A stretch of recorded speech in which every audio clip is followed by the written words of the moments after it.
Mas boa noite, família. É um privilégio pregar a palavra de Deus para vocês. É um privilégio poder compartilhar um pouco do que eu tenho aprendido. E é interessante, né? Você vê nas boas notícias que as pessoas têm aprendido e tudo mais. E no final, é o que eu vou pregar hoje. Basicamente sobre a soberania de Deus, sobre achar que merece algo. E é estranho que vocês estavam compartilhando. Eu falei, nossa, é incrível. É muito bom. Já é algo que já está alinhado já com o que a gente tem aprendido, que eu pensei em pregar. E enquanto construí essa pregação, eu estava pensando, nossa, mas como que eu peguei isso aqui de dentro dessa escritura? Não faz sentido nenhum. Eu pensei em pregar outra coisa diferente. E aí eu falei, amém, né? Eu terminei de escrever a pregação para Deus, toda a glória, enter. Eu fiquei olhando, pensando, falei, amém. É a vontade de Deus. É isso, tem as escrituras. E amém, talvez seja isso que precise mesmo, né? Então eu fico muito agradecido a Deus por mostrar que realmente está na linha de pensamento dele, né? Mas amém. Sabe, eu tava pensando, né, hoje de manhã, através da semana, uma das coisas que podem acontecer comigo, que realmente pode me deixar desencorajado ou triste, é ver alguém, servir alguém que só está lá por interesse. Então, fazer algo por alguém que você sabe que ela não vai te servir de volta. Você está servindo ela e você fala, nossa, essa pessoa está aqui por conta disso. No momento que eu der o que ela quer, ela vai sair, ela vai desaparecer. Parte disso é meu coração ferido por conta de momentos onde eu me senti abandonado, mas outra parte é realmente que eu me sinto como se eu merecesse receber algo em troca, porque eu estou servindo essa pessoa. Sabe quando alguém está claramente tentando tirar proveito de uma situação? Ou então de alguém, às vezes não é nem de mim mesmo, mas eu vejo alguém tentando tirar proveito de uma outra pessoa. Isso também me deixa muito nervoso às vezes. Eu lembro no Brasil, não foi eu, mas eu lembro de pessoas mexerem com o senhor de idade na rua. Eu lembro, era muito pequeno. E aí meu irmão mais velho, ele viu isso. Ele viu que estavam mexendo com o senhor de idade. E ele ficou extremamente nervoso. Ele se meteu lá no meio e começou a proteger o senhor de idade, ou para eles começarem a respeitar ele. E nem estava acontecendo com ele. Eles só queriam tirar proveito dele. Mas realmente, às vezes você vê situações desse tipo e realmente te move. Não é porque você vê, nossa, não era para ser dessa forma. Essa pessoa merece mais, ou eu mereço mais, eu mereço ser tratado de uma forma, e tem que ser dessa forma. E eu acredito que isso é algo que aconteceu na Bíblia tantas vezes. Mas a gente vai ver aqui na Bíblia hoje como aconteceu isso com Jesus Cristo também. Vamos lá em Marcos, capítulo 3, continuar nossa série no livro de Marcos. Marcos, capítulo 3, a gente vai ler o versículo de número 7. Amém? Marcos capítulo 3, versículo 7 ao versículo 10. Olha o que acontece. Então, a gente estava lendo Marcos antes, né? A gente viu, claro, a gente viu ele na sinagoga lá, pregando a palavra de Deus, curando um homem que estava com a mão atrofiada, e como as pessoas responderam esse milagre, né? E foi incrível poder realmente ver, nossa, o que você faria, né? O que você faria se estivesse enfrentando o impossível? Seria um milagre. Mas agora a gente vai ver o que aconteceu depois disso. Depois desses milagres que a gente viu até agora.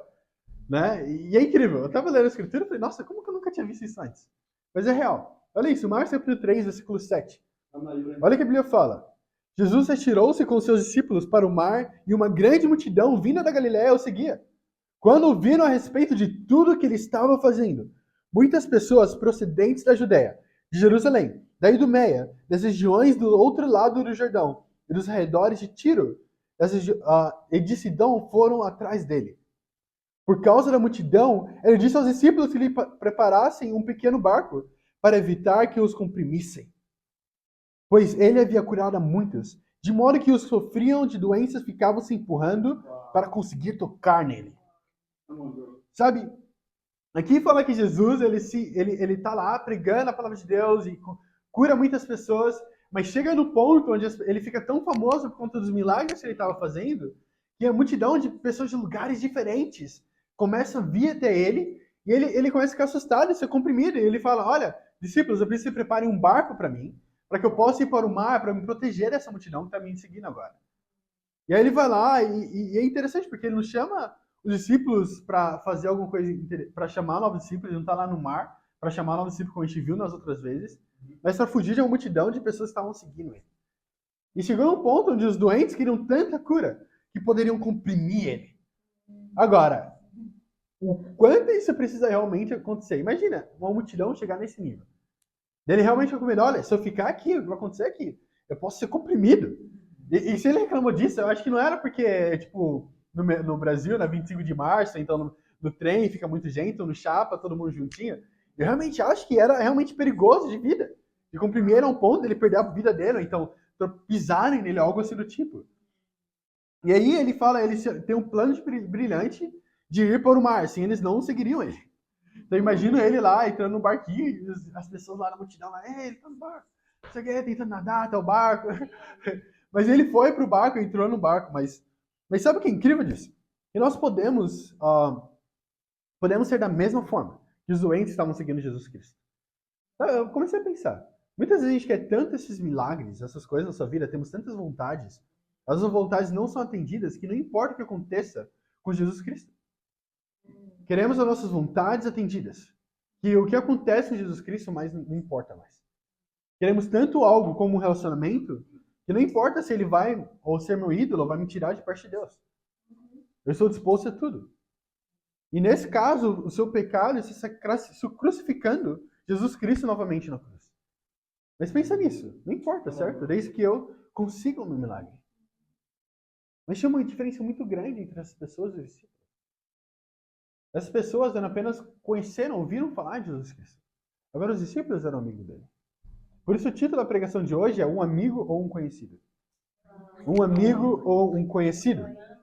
Um conhecido, esse era o título dos doentes que seguiam Jesus. Eles tinham ouvido falar de Jesus, mas não sabem sobre a pessoa dele.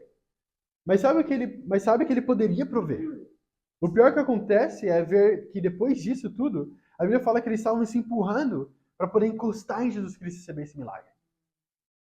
Agora a pergunta que você precisa fazer a você mesmo é: o que eu estou disposto a fazer pelos meus desejos? Pelas minhas vontades? Pelos meus sonhos que eu tenho? O que eu estou disposto a fazer? O quão longe eu estou disposto a ir para poder receber aquele milagre? Aquela vontade, aquilo que eu tenho pedido tanto para Deus? Até onde eu estou disposto a ir para poder receber isso finalmente? Será que eu estou disposto a sacrificar relacionamentos para poder realmente conseguir isso que eu queria tanto? Estou disposto a realmente sacrificar meu relacionamento com Deus para poder receber isso, esse desejo que eu tenho tanto pedido a Ele? O primeiro ponto da pregação de hoje é: um conhecido não se importa. Um conhecido não se importa. E essa é a realidade. Pela graça de Deus, eu pude trabalhar em várias empresas diferentes. E eu conheci muitas pessoas lá, né? Até mesmo trabalhando como modelo, você acaba fazendo muitos contatos, né? Conhece muitas pessoas. Mas o que acontece é que eu não sei da vida delas agora. São conhecidos. E se eu falar nunca agora eu mandaria mensagem para eles falando sobre o que eu estou passando, sobre minhas dificuldades. Porque eu sei que, infelizmente, eles não se importam, porque eles não me conhecem, né? Eles ouviram falar de mim, tiveram algumas interações comigo, mas eles não são meus amigos. São conhecidos, eles não se importam. Por quê? Porque eles não têm nenhuma responsabilidade ou algo que atrele eles a essa pessoa. Da mesma forma, com Jesus Cristo lá, eles não tinham nenhuma responsabilidade com a pessoa de Cristo. Nem nada que atrelasse a eles juntos. Então tudo que eles queriam era o benefício. Então eles não se importavam com o que aconteceria com Jesus Cristo. Ao ponto dele entender isso, ele falou: ok, eu tenho que fugir, senão eu vou morrer. Eles vão para a escritura aqui em 1 João. Vamos para 1 João, capítulo 3. E fazia um tempo que eu não li essa escritura. Na verdade, fazia um bom tempo. E aí hoje a Bruna compartilhou ela comigo, na verdade. Não porque eu estava fazendo alguma coisa bizarra, que nessa escritura aqui fala. Eu acredito. Mas porque ela tinha sido inspirada por essa escritura e queria compartilhar comigo. Tá bem? Mas 1 João, capítulo 3, a gente vai ler o versículo 15, mas eu queria ler ela na versão da Amplified Version. Eu vou ler em português, mas vocês podem seguir comigo. 1 João, capítulo 3, versículo 15, fala assim: todo aquele que odeia, trabalha contra o seu irmão em Cristo, é em seu coração um assassino, segundo os padrões de Deus. E vocês sabem que nenhum assassino tem a vida eterna permanecendo nele. Então, olha isso. Essa escritura é bem interessante, né? Porque ela fala na versão normal, na NVI, no começo, ele fala, no capítulo 3, versículo 15, ele fala: quem odeia o seu irmão é assassino. Mas aí, a versão amplificada que ela faz, ela apenas mostra o significado grego e algumas outras alternativas do significado daquela palavra no grego. E aí, ele vai lá, a palavra de ódio, ele nos mostra que ódio não necessariamente seria apenas um sentimento de falta de amor, mas que na verdade trabalha contra alguém, ao invés de ajudar essa pessoa. Então ele fala, todo aquele que odeia, na verdade, trabalha contra o seu irmão em Cristo, é em seu coração um assassino. Sabe, nós olhamos algo muito interessante aqui, que nos mostra o oposto de uma das pregações que falamos sobre os amigos ajudando o paralítico a chegar até Jesus Cristo. Aqui, no capítulo 3 de Marcos, a gente vê que, na verdade, eles estavam se empurrando um ao outro. Agora, no capítulo anterior, a gente viu que eles estavam ajudando ele, o seu amigo, a chegar até Cristo. E aos olhos de Deus, eles eram assassinos uns dos outros. Imagina isso, quando Jesus olhou para aquela multidão, eles se empurrando um ao outro, para poder tocar em Jesus Cristo, ao invés de ajudar um ao outro a chegar até ele, ele viu assassinos que eles estavam matando um ao outro na fé. Não estava ajudando o outro, não, vai lá você primeiro. Então, eu quero muito que você chegue até ele.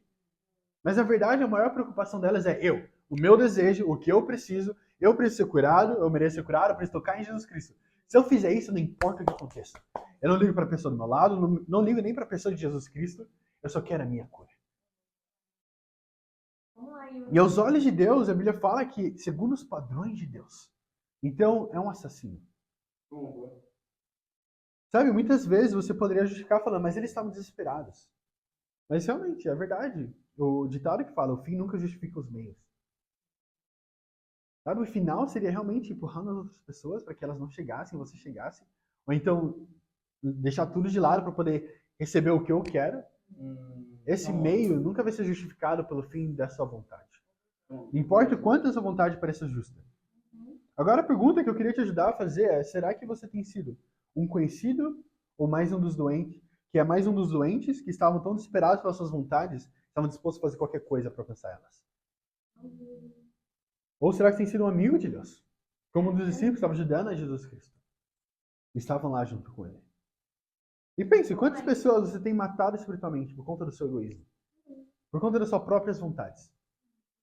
Porque a realidade é que quem falar que não tem uma vontade própria é mentira. Isso não existe. Todo mundo, todos nós, seres humanos, temos vontades. Agora a pergunta é até onde está disposto a ir por ela? O que você está disposto a fazer para que essa vontade aconteça? Sabe? E realmente, ao invés de levantar e encorajar, você apenas derruba. Ao invés de abrir o teto para que essa outra pessoa possa chegar aos pés de Jesus, você tem fechado esse caminho. E eu penso realmente, sabe? Pensa nas nossas famílias. Eu penso em mim mesmo, quando eu estava estudando a Bíblia, o maior desafio para mim foi falar com meus pais. Esse não foi nem ser batizado, novamente. Foi, na verdade, falar com eles. Mas se eu parar para pensar, o que eu estava fazendo era matando eles espiritualmente. Então, o que eu queria? Qual que era a minha vontade? Ter um relacionamento com meu pai e com a minha mãe. Com meus irmãos, que seria perfeito, certo? Essa é a minha vontade. Então, pelo bem da minha vontade, eu estou disposto a assassinar a vida deles espiritualmente, não compartilhando minha fé com eles. Então, exatamente aqui, ele fala, eu estava trabalhando contra a salvação dos meus pais. Da mesma forma com pessoas próximas de mim. Eu posso trabalhar contra elas porque eu não quero compartilhar a fé com elas. E o que isso me torna? Um assassino espiritual. Matar pessoas espiritualmente. Sabe, eu sou muito grato pela liderança do Andrew Smelly. Quando eu estava na África do Sul, ser discipulado por ele. E algo que ele me ensinou, e que eu sou muito grato, é que o meu trabalho como líder é me tornar inútil, basicamente. Então, levantar tantos líderes que eles vão me substituir. Então, imagina, trabalhar tão duro para levantar alguém, para chegar num ponto onde o Yuri não é mais necessário. E na verdade, o Musa está fazendo um trabalho muito melhor do que o Yuri. Então, talvez seja melhor realmente o Musa tomar o lugar. E não porque eu estou em pecado, mas porque eu levantei ele tanto, investi tanto na vida dele, que agora ele tomou o meu lugar. E foi incrível ver isso. Porque eu vi nele um coração de alguém que, na verdade, está tentando levantar, ao invés de trabalhar contra mim. Sem medo de perder o título de líder, sem medo de perder seja lá qual for o relacionamento com as pessoas. O medo dele era que eu não chegasse aos céus. Ele queria que eu me tornasse o melhor discípulo possível para Deus. E realmente, muitas vezes a gente tem medo de perder o nosso lugar na vida das pessoas. Ou então medo de que as pessoas vão nos substituir. Então, infelizmente, nós podemos ver claramente as pessoas, as multidões que seguiam Jesus Cristo, estavam lá porque precisavam de algo dele. Não porque precisavam dele. Eles queriam um milagre mais do que as pessoas, mais do que a pessoa que os efetuava. Tem uma frase que eu tinha escrito antes, mas é em inglês, eu não consegui traduzir ela, mas basicamente fala: They wanted the wonders more than the wonderful. Uau. Então eles queriam as maravilhas de Deus mais do que o maravilhoso, que seria Jesus Cristo. Então, eles querem realmente as maravilhas, querem os milagres. Nós queremos, como seres humanos, nossas vontades, mais do que a vontade de Deus, mais do que Deus em si. E o que acontece? Já que eu quero tanto assim minhas vontades, quando Deus coloca a vontade dele para acontecer, o que acontece? Eu fico nervoso. Quando a soberania de Deus acontece na minha vida, eu não quero ela. Porque eu quero as minhas vontades, eu estou tão fissurado nelas, eu consigo pensar só nelas. Então qualquer coisa que vai contra elas é um inimigo que está trabalhando contra mim. Satanás está me derrubando, ele me odeia, ele tem lutado contra mim, mas eu vou em oração e quando é Deus, fala, nossa, na verdade eu estou te livrando disso. Me livrando das minhas próprias vontades. Sou grato a Deus que ele batalhou contra as minhas próprias vontades. Né? Porque Yuri tem vontades que não são boas também. E Deus vai lá e batalha contra elas. Fala, não, você não vai ter isso. Não é isso que você precisa. E eu sou grato por isso, claro. É uma daquelas coisas onde a gente entende psicologicamente, mas nosso coração, muitas vezes, ele batalha para chegar lá.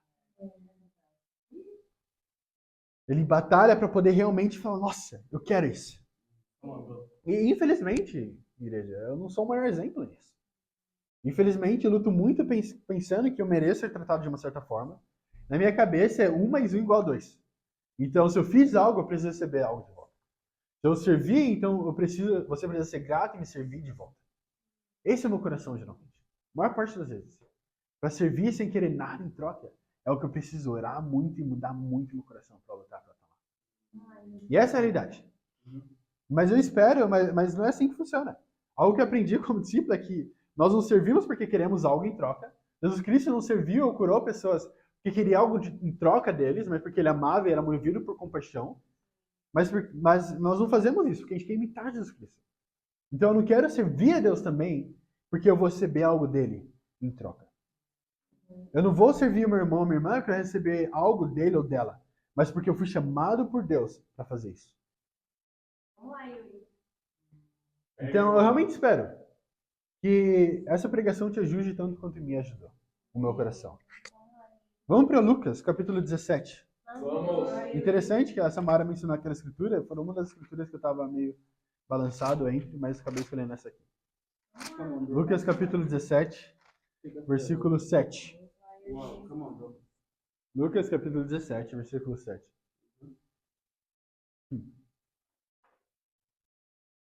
Essa escritura é incrível, porque ela é um pouco mais dura, mas eu acredito que muitas vezes a gente precisa de algo assim. Eu percebi que muitas vezes para mim eu funciono muitas vezes no tranco.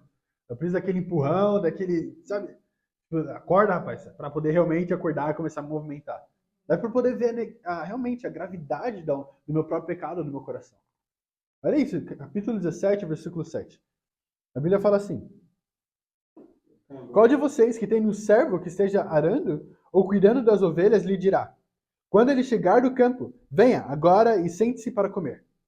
Ao contrário, não dirá: Prepare o meu jantar, apronte-se e sirva-me, enquanto como, bebo. Depois disso você pode comer e beber. Será que ele agradecerá ao servo por ter feito o que lhe foi ordenado? Assim também vocês, quando tiverem feito tudo o que lhes for ordenado, devem dizer: somos servos inúteis, apenas cumprimos o nosso dever. O título dessa parte aqui ele fala o pecado, a fé e o dever. Basicamente o pecado, querendo dizer o coração de querer, realmente eu preciso de algo, eu mereço algo. A fé de que realmente esse trabalho que eu tenho feito por Jesus Cristo, minha recompensa já é Ele. E o dever que é realmente servir sem esperar nada em troca. E esse é o coração aqui. E realmente, se você, como eu, tem agido dessa forma, como se merecesse algo, ou se você luta com esse tipo de pensamento, essa escritura é para você. No final, eu e você não merecemos nada. Essa é a realidade. A gente precisa ver que, tendo o reino e a salvação, todo o resto que vem com isso é um adendo. Imagina, não, de verdade mesmo, se você visse Deus e o reino como tudo que você precisasse.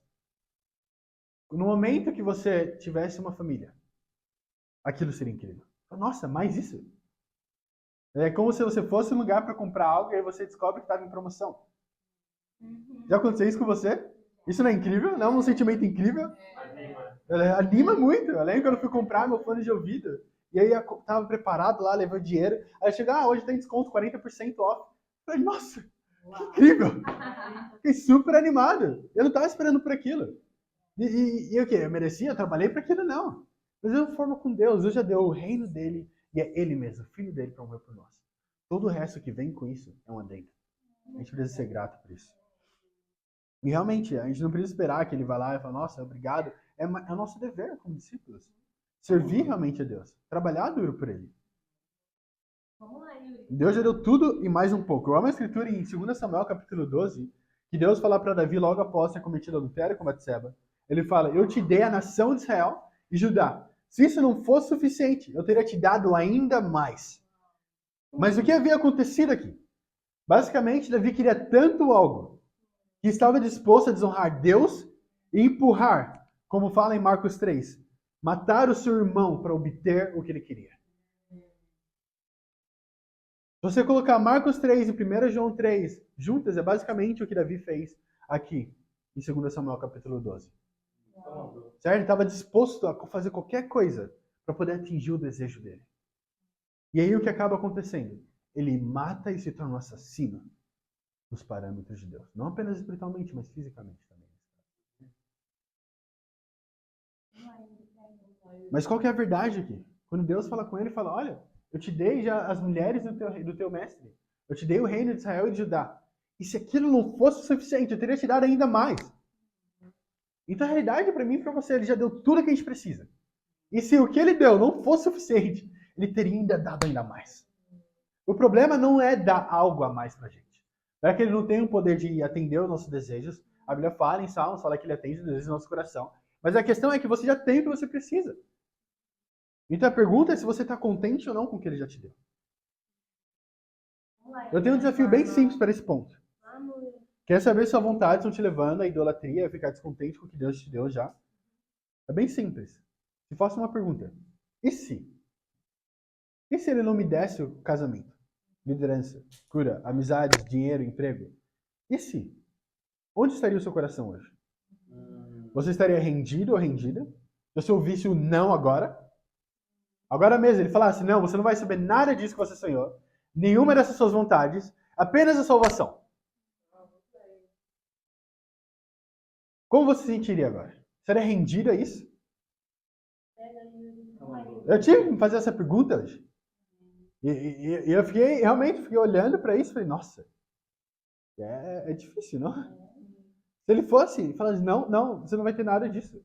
Porque o que eu prometi, como você, que a escritura que a Samara estava mencionando, o que eu prometi para você foi a salvação e o reino de Deus. Agora, a liderança não estava lá. Então, na realidade, sabe o que eu posso fazer, já que você está sendo ingrato? Eu vou tirar tudo isso de você. Então, a família que você tanto ama, eu vou tirar de você. Você não precisa, você não está sendo grato pelo que eu te dei. Eu vou tirar de você tudo isso. Daí, talvez você possa voltar para mim. Eu lembro com os meus pais, algo que eles faziam muito, era que quando eu não queria obedecer, eu não ia bem na escola, eles começavam a tirar as coisas. Eles tiravam meu PlayStation, tiravam meus brinquedos, tiravam, não deixavam ir pra rua. Por quê? Você não está sendo grato pelo que você já tem. Agora, Deus, ele não necessariamente ele vai agir diferente. Ele é muito mais paciente que meus pais, eu sou grato por isso. Mas o que ele pode fazer com a gente? É que a gente não é grato por nada que ele já nos deu. E aí ele olha para, ok, você não está sendo grato, então deixa eu tirar algumas coisas. Para você começar a ver que eu já te dei muito, na verdade. E aí talvez você comece a olhar para o que você já tem. Então talvez se eu tirar sua saúde, talvez se eu tirar sua família, talvez se eu tirar seu emprego. E aí sim você vai começar a olhar mais para as coisas que eu já te dei. Sabe? E foi difícil olhar para isso hoje, porque eu comecei a pensar na situação do meu avô.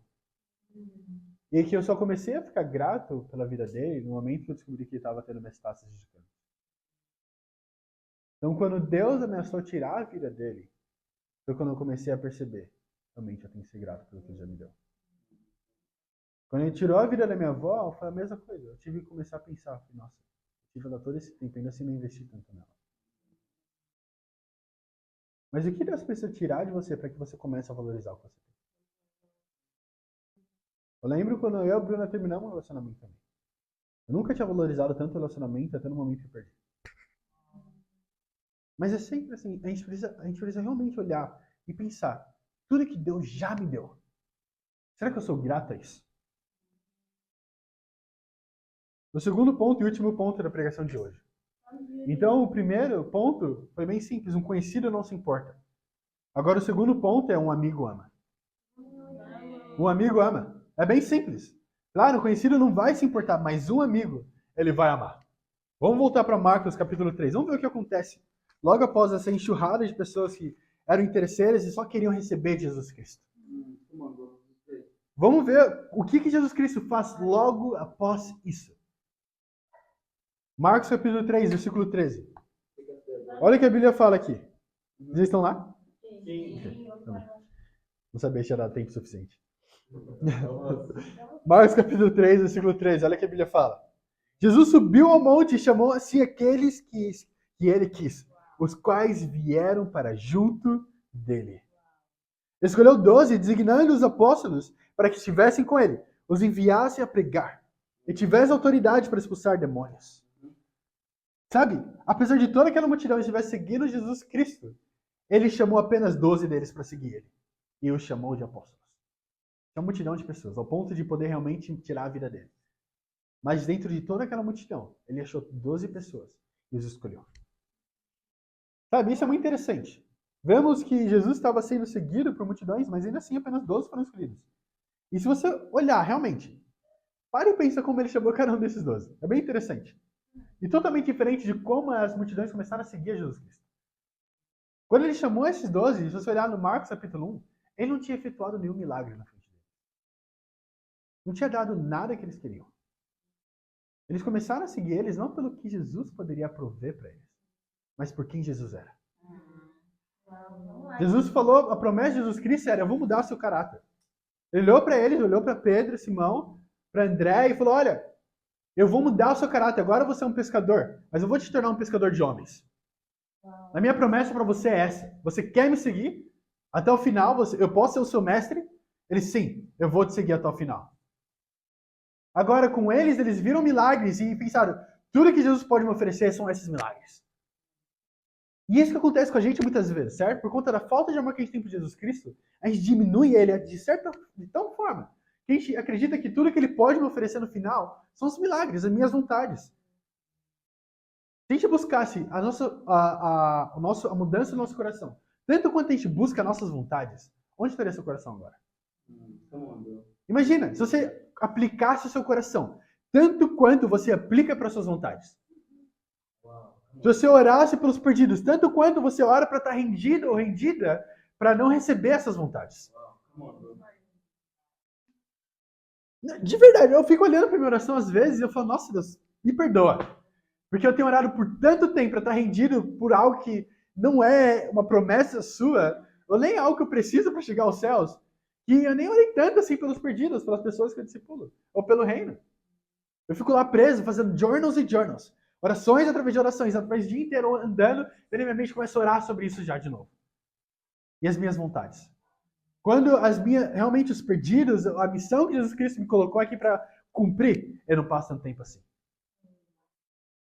Jesus escolheu os 12 discípulos não apenas para segui-lo, mas para estarem com ele.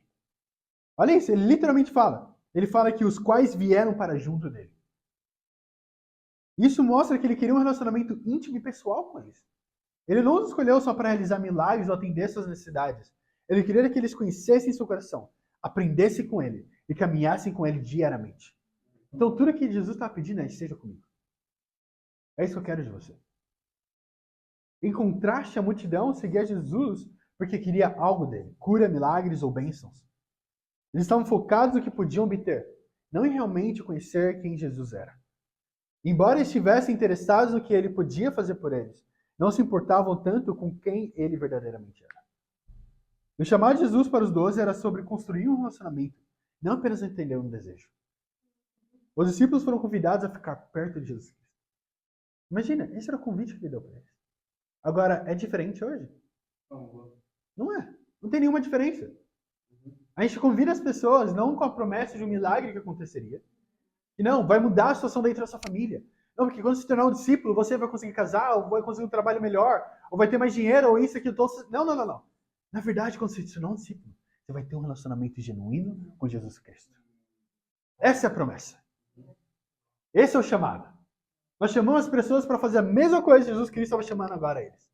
Esteja perto de Cristo. Esteja perto de Cristo. Não é nenhuma promessa, não é um plano mirabolante, não. Esteja perto de Cristo.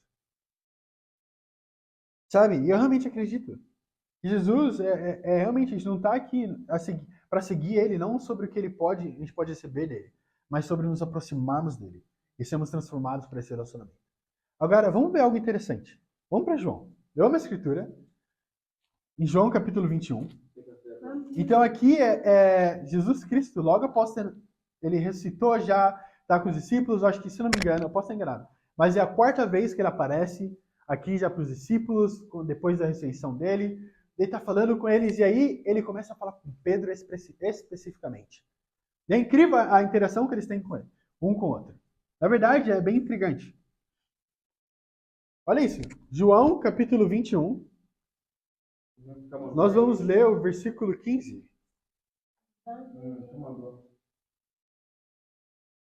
João capítulo 21. Versículo 15, a Bíblia fala assim. Depois de comerem, Jesus perguntou a Simão Pedro: Simão, filho de João, você me ama mais do que estes? Disse ele: Sim, Senhor, tu sabes que te amo. Disse Jesus: Cuide dos meus cordeiros. Novamente Jesus disse: Simão, filho de João, você me ama? Ele respondeu: Sim, Senhor, tu sabes que te amo. Disse Jesus: Pastoreie as minhas ovelhas. Pela terceira vez, ele lhe disse: Simão, filho de João, você me ama? Pedro ficou magoado por Jesus lhe ter perguntado pela terceira vez: Você me ama?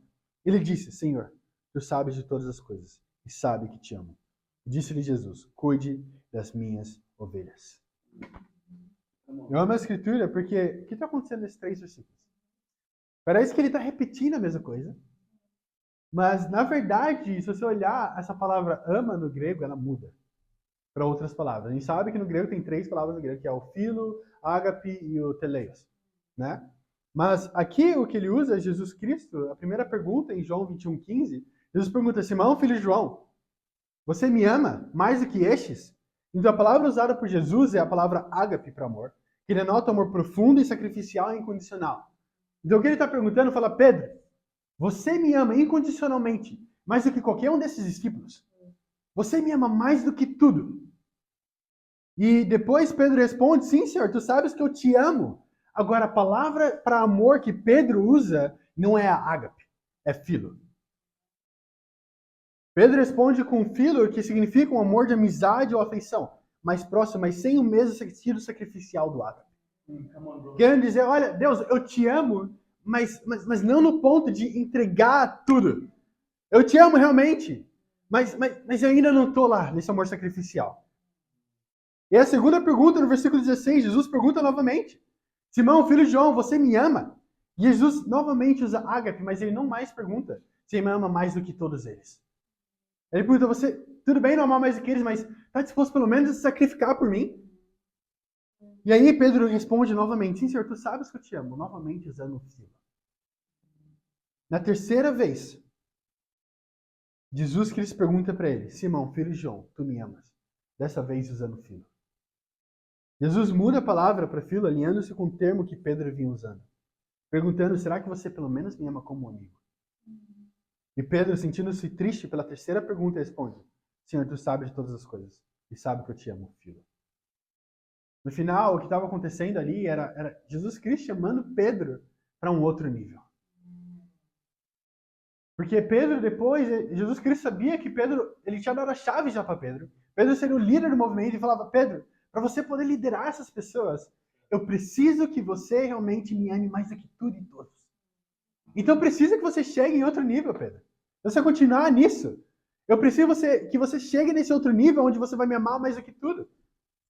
E é incrível porque se você ler, ele fala primeiro, a palavra que ele fala: cuide dos meus cordeiros, querendo dizer cordeiro, é realmente o bebê, a ovelha bebê. Certo? Ele fala: olha, eu preciso que você cuide dessas pessoas, dos novos convertidos, das pessoas que vão entrar no reino de Deus. E aí depois ele fala, pastoreia minhas ovelhas, querendo dizer, olha, por isso que você lidere eles também. Agora as ovelhas são as mais velhas, eu preciso que você lidere também as pessoas, os outros apóstolos. E aí ele vai lá e depois no final ele fala, cuide das minhas ovelhas. Quer dizer que no final você precisa cuidar de todo mundo. Mas para que isso aconteça, o que você precisa fazer? Eu preciso que você me ame mais do que tudo e que todos. E quando Pedro ouve todas as vezes essas perguntas, ele acaba ficando magoado. Eu acredito que não necessariamente magoado com Jesus Cristo, mas até mesmo consigo mesmo. Porque ele vê o seu próprio coração e vê a correlação com quando ele negou Jesus Cristo 3 vezes. Mas também, ao mesmo tempo, Pedro está falando, olha, Jesus, eu quero muito servir, mas eu estou nesse estado. É aqui onde eu estou. Esse é o meu nível. E quando Jesus Cristo finalmente entende e aceita o nível que ele está, ele fica magoado, mas esse magoado não é uma tristeza mortal, ele fala, nossa, não quero fazer mais nada, mas realmente eu quero mudar, quero fazer algo mais para o Senhor. Tanto que Jesus Cristo mostra que ele não espera que Pedro ficasse naquele momento, naquela situação, porque ele dá um exemplo de alguém que é uma criança e depois que fica mais velho. Você lê o próximo versículo. Querendo dizer não apenas a morte que ele sofreria, mas mostrando que, olha, Pedro, eu acredito que você vai crescer. Você não vai ficar aí. Você vai me amar mais do que tudo. E eu tenho certeza que você vai sacrificar até mesmo as suas vontades. Vai sacrificar tudo que você precisa. Vai me amar mais do que tudo e todos, para poder realmente liderar e cuidar do meu povo. Então, se vocês querem liderar e cuidar das pessoas, trazer pessoas para o conhecimento da verdade, realmente chamar elas para estarem mais próximas de Jesus Cristo, precisa ter o mesmo coração. De amar Jesus Cristo mais do que tudo e que todos. E de ser realmente um amigo. A verdade é que Jesus quer ser amado de volta com o mesmo amor que ele nos amou. Mas infelizmente, muitas vezes a gente não estava. E eu acredito que Jesus estava chamando Pedro para outro nível. Da mesma forma hoje. Talvez você esteja no nível do conhecido hoje. De realmente, eu só quero as minhas vontades, eu quero o que Jesus pode prover e me dar, e é ali que eu estou. Mas Jesus Cristo, ele quer te chamar desse nível raso, para entrar no mar com ele. Tá lá junto com os 12, no meio do mar, onde se você não depender de Jesus Cristo, você vai se afogar. Mas para que isso aconteça, você precisa admitir, como Pedro, falar, olha Deus, eu tô no filo, eu tô aqui, esse é o meu nível agora. Esse é o meu coração. Mas eu quero ir mais profundo, eu quero chegar no ágape. Eu quero estar disposto a negar a mim mesmo, a sacrificar minhas vontades e tudo que eu tenho. E é incrível porque depois disso, Deus vai lá e dá para Pedro muito mais do que ele sonhava. E ajuda ele a crescer com o relacionamento dele com Deus. A pergunta que fica para você hoje é qual seria a sua resposta? Qual seria a sua resposta se Jesus Cristo te perguntasse? Musa, você me ama? Tânia? Yuri? Qual seria a sua resposta? Onde você está? Vamos para João capítulo 15. Vamos para João capítulo 15. E aqui é Jesus Cristo novamente falando um pouco antes disso.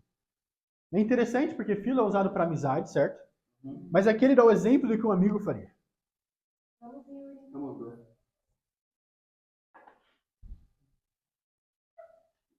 E ele explica a profundidade do amor realmente que ele está esperando nossa. Capítulo 15, versículo 13. Olha o que a Bíblia fala. Ninguém tem maior amor do que aquele que dá a sua vida pelos seus amigos. Vocês serão meus amigos se fizerem o que eles ordenam. Já não os chamo servos, porque o servo não sabe o que o Senhor faz. Em vez disso, eu os tenho chamado amigos. Porque tudo que eu ouvi do meu Pai, eu lhes tornei conhecido. Você quer ser um amigo de Deus? Um amigo ama. Um amigo ama. Ele fala, não tem nenhum amor maior do que aquele que dá a sua vida pelos seus amigos. E quem fez isso? Jesus Cristo. Ele fala, já não chamo mais vocês servos, como quem é alguém que é inútil. Mas na verdade, se torna alguém muito útil. E não apenas isso. Eu amo você tanto que eu vou dar minha vida por você.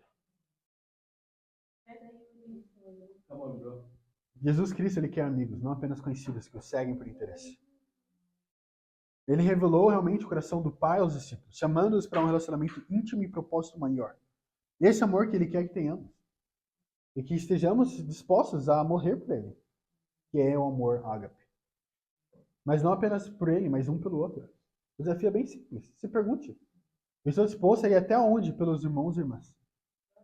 Mas ainda mais profundo. Se Jesus hoje te perguntasse a mesma pergunta que ele fez para Pedro, qual seria a sua resposta? Você realmente ama Jesus Cristo? Qual é a sua resposta? Você está disposto a seguir Jesus não apenas pelos milagres, mas pelo relacionamento que ele quer ter com você? Você está disposto a amá-lo não apenas como amigo, mas como amor sacrificial que ele demonstrou por você na cruz? Essa é a jornada que Jesus propôs a Pedro. E é a jornada que ele propõe a cada um de nós. Amar Jesus e estar disposto a sacrificar por ele e pelos outros. E para Deus se dará toda a glória. Amém. Amém.